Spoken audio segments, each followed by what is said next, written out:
Hello, my name is Jacqueline Gribbin. I would like to introduce you to where I live in the Northern Territory, Australia, from a cultural and environmental perspective whilst sourcing charcoal and making Sumi. I have previously used natural ochres and mokohanga, but wanted to experiment with charcoal and black. The Northern Territory has a tropical climate and is subject to bushfires.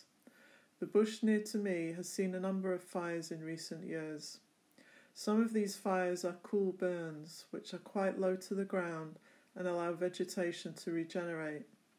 However, this year we had a fire late in what was an extremely hot, dry season. 1 month after the fire, I went to take another look at the burnt bush with my brother-in-law and local artist Dennis McCarthy, who collects charcoal to make paint for didgeridoos and bark paintings. We travelled in his buggy, and he started by explaining the difference between trees in the Northern Territory and those in the south of the country, which contain a lot more oil and where they experience much fiercer fires.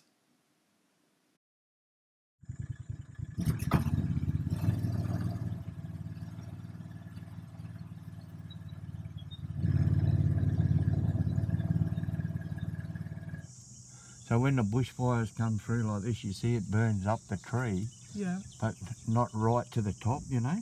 Yes. Where the other ones, when you get a bushfire, it takes all the foliage off the top first, and then that falls down on the ground, then comes behind again. Ah. Where this one don't. But this has been a hot burn, you know? Yeah. Late in the year. Yeah. Yeah, it was very late this year. Yep. And you see that one there sitting straight in front of us? Yep. If I cut that, that'll be hollow for a didgeridoo. Ah. Just by looking at it, I can. It looks old and sick, you know what I mean? Yep. Yeah.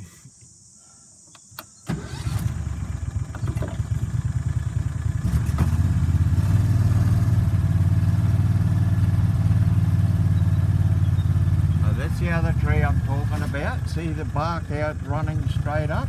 Yeah. That's the stringy bark. So that's the one that they get the bark off for the paintings, bark paintings and that. It's that one there.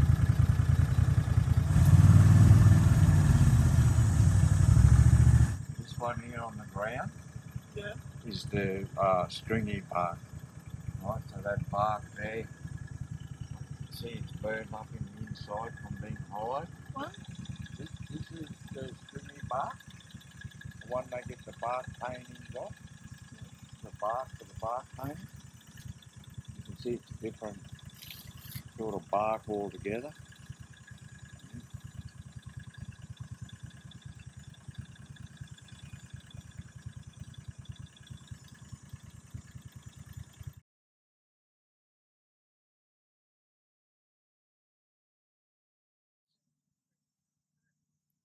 We're going to have to try and dry it. Yeah. So what's the best way to do that? Just leave it out?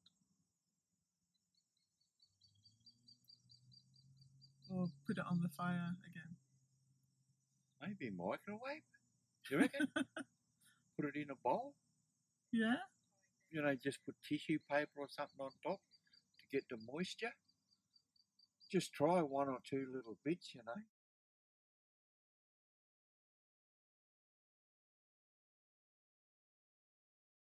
See, like they fall apart, so it's burnt properly, you know. Oh, okay. We should be able to get that pretty much like a powder if we crush it properly. So we'll use the whole thing then? Because? We'll use the whole thing? Yeah, you know, we'll And we get a just big heap of it. Okay. And what we'll do, we can sort of experiment with different things. Yeah. So, because what you're gonna, you need to get it more like a liquid of ink, where we'd use it as a paste more, you know? Yeah. Well, I can start as a paste, and then when I actually start using it for printing, I can add more water to it. Yeah, we can even just put water with it just to grind it, to get it really smooth and consistent. Yeah. And then you let it dry, and then you add what you want. Yeah. Like that glue you were talking about. The gum arabic. Yeah. Yeah. And you said you used to use, what was it, the sap from the orchid? We can get some orchid sap if we've run into some orchids in here. Yeah. Otherwise, I'll go to Dundee. I've got one big orchid down there. I'll bring some back for you. Oh, that'd be great. Yeah. Yeah, I'd like to try that. And we can do it properly. Yeah, yeah. Because in the old days, them old people used blood, but because of AIDS and everything, the health department tried to push everyone away from that. Yep, okay. So, yep. Yeah. They even tried to stop them cracking their heads with blood, you know, because they were using one knife on 50 different people. Ah. So it was an easy way to transmit stuff. Yeah, right.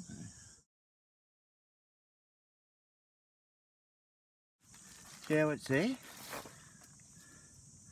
Are you there? Yeah. So that there is the same as that, just been burnt. Oh, okay. And that's a woolly butch. Yeah.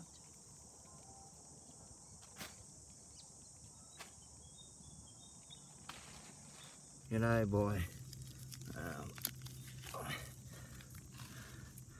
see, that's a better sample. Hey. What you find with this is woolly, but the stringy bark, all the grain runs one way. Yeah. And this is very knotted, you can see it. Oh.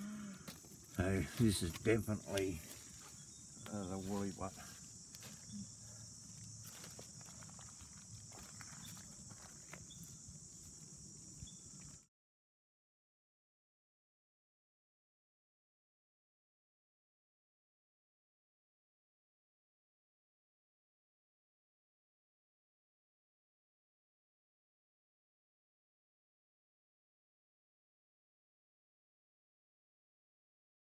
Righto, so we've got a bush orchid here growing on a cycad palm. The cycad palm is hundreds of years old, but you can tell by these rings on them and stuff. They don't really like water. They grow very big. They don't grow everywhere. It's quite unusual to see the bush orchid growing on it. But the orchid doesn't like water either. But it is important to Aboriginal people, both of these, because cycad, we get the nuts off it and make bread and that when we grind it and soak them in water. The orchid leaves we grind up and make glue to stick the ochre onto the rock for the rock art.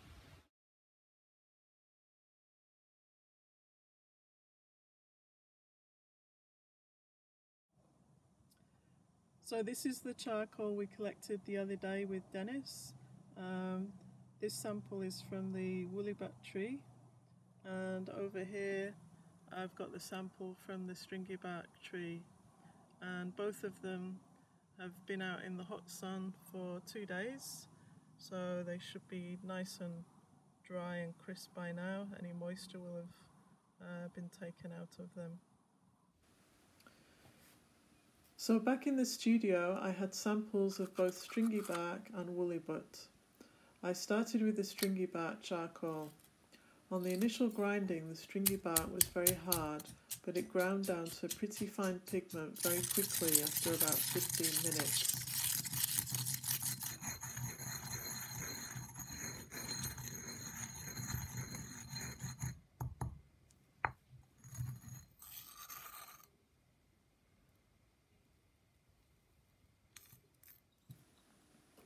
I then added 3 parts water to 2 parts pigment and ground it again for the same amount of time.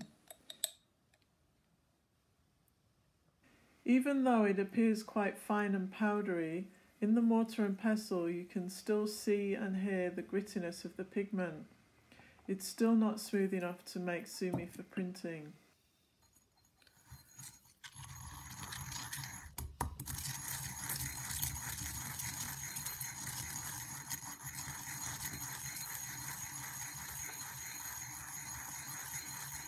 I left it to dry out overnight.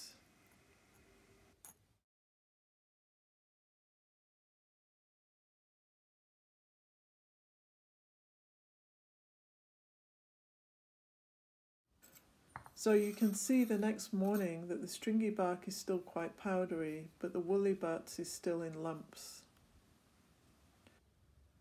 I now do another 15-minute grinding of the pigment while it is dry. I then add equal parts of pigment and water and then 1/8 of gum arabic. I grind this for an hour. Gradually I can feel that the pigment is finally becoming smooth. I do a swatch test and can see that the stringy bark Sumi is a lovely smoky grey tone. It's still not quite smooth though, so I add the same amount of gum arabic again and a little water to grind it for another 30 minutes. I follow exactly the same process for the woolly butt. On the final swatches the ink appears smooth and I'm happy to try a printing test.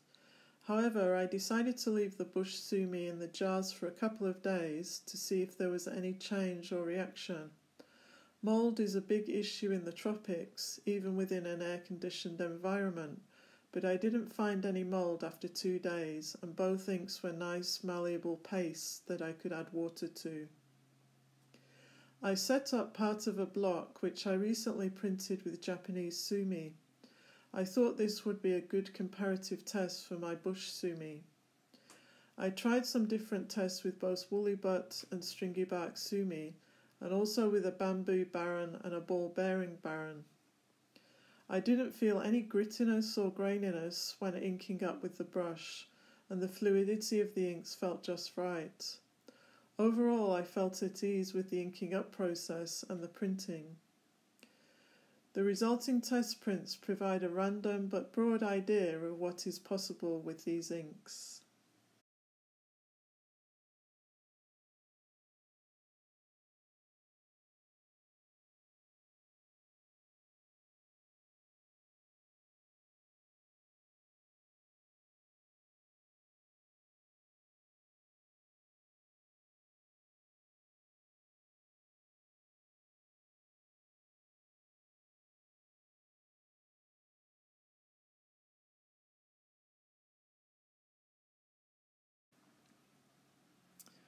As a result of this project, I've come to a few conclusions. Making Sumi is quite a dirty and time-consuming process, but also quite meditative. The resulting inks work better than I had originally envisaged, particularly the smoothness and ease of printing with them. The exploration of the bush and collection of charcoal with Dennis provided a greater knowledge and appreciation of my direct environment. The Sumi making process from local charcoal for use in my prints provides a greater resonance to my work and connection with my local environment. Thank you very much for watching this short film. I hope you enjoyed it.